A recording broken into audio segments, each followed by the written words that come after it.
My name is Scott Merriweather with Perimeter Realty Group. The term short sale is thrown around a lot, but a lot of people don't know exactly what that means. The simple description of a short sale is when the value of a house that is the security of a mortgage is less than the balance of that mortgage. Because the proceeds of a sale of that house will not pay off the mortgage in full, it puts the homeowner in a situation where they cannot sell the house. However, lenders will sometimes accept less than the balance owed, and they do that voluntarily to allow the homeowner to sell the house and provide clear title to the buyer. Why would the bank agree to do that? Well, if the homeowner can't make the payments any longer and the value of the house is upside down, in other words, the value of the house is less than the balance of the mortgage, then the bank knows that they're going to take a loss. And the only question about that is how big of a haircut is the lender going to take? The lender basically has two options. They can foreclose and take the house back into their inventory and resell the house, or prior to a foreclosure, they can allow the homeowner to short sale the house. In that situation, the lender believes that they will take a smaller loss, and that's why they will agree to participate in the short sale.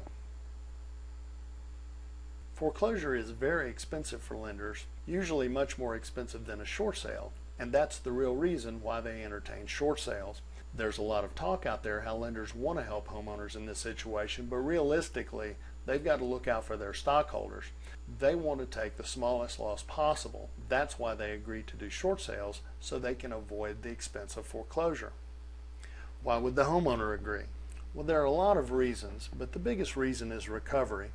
Creditors, including future creditors, look more kindly on short sales than they do foreclosures. Correspondingly, creditors do as well. And because of that, you can recover your credit faster with a short sale than you can with a foreclosure. Another very important reason to pursue a short sale is debt forgiveness. We already know the lender is paid less than what is owed, so there is a remaining balance after a short sale, and that's called the deficiency. The short sale does not automatically result in a discharge or forgiveness of that deficiency. However, most short sales do result in the discharge or forgiveness of the deficiency, but not all.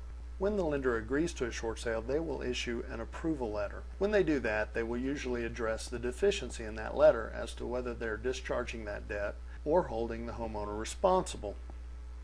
Sometimes they won't address that issue at all, which leaves the homeowner potentially on the hook for that remaining debt. However, discharge is becoming more and more common, so most homeowners will be discharged and forgiven the remaining debt in most short sale situations. Some homeowners just want to press the undo button. Their house is upside down, but they can't afford the payments. Lenders will not agree. This is called a strategic short sale, and lenders will not agree to strategic short sales.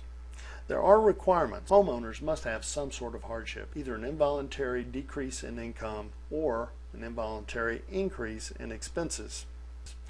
Now there's an exception to that, and that is divorce. While divorce is not necessarily considered involuntary, it's usually a qualifying hardship. Now the house must be listed with a real estate professional.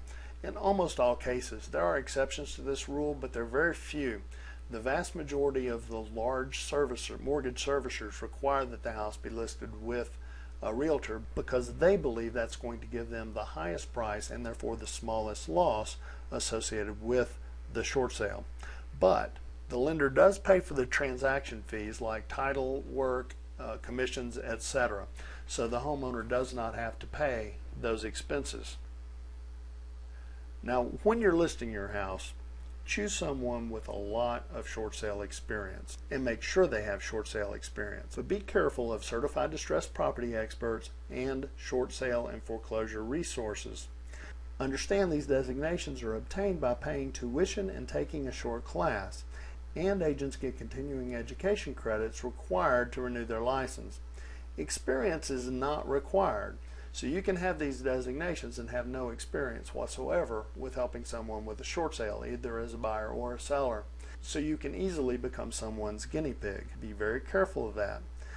I've been handling short sales since 2004 or 5, and since 2007 I've exclusively handled short sales. So I've got a ton of experience with it, and if you have any questions about any of this or need help with your house or buying a short sale, I'd be happy to help you with that.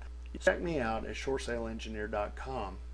Here's all my contact information, my website address, my telephone number, and my email address. If you have any questions at all, don't hesitate to call me.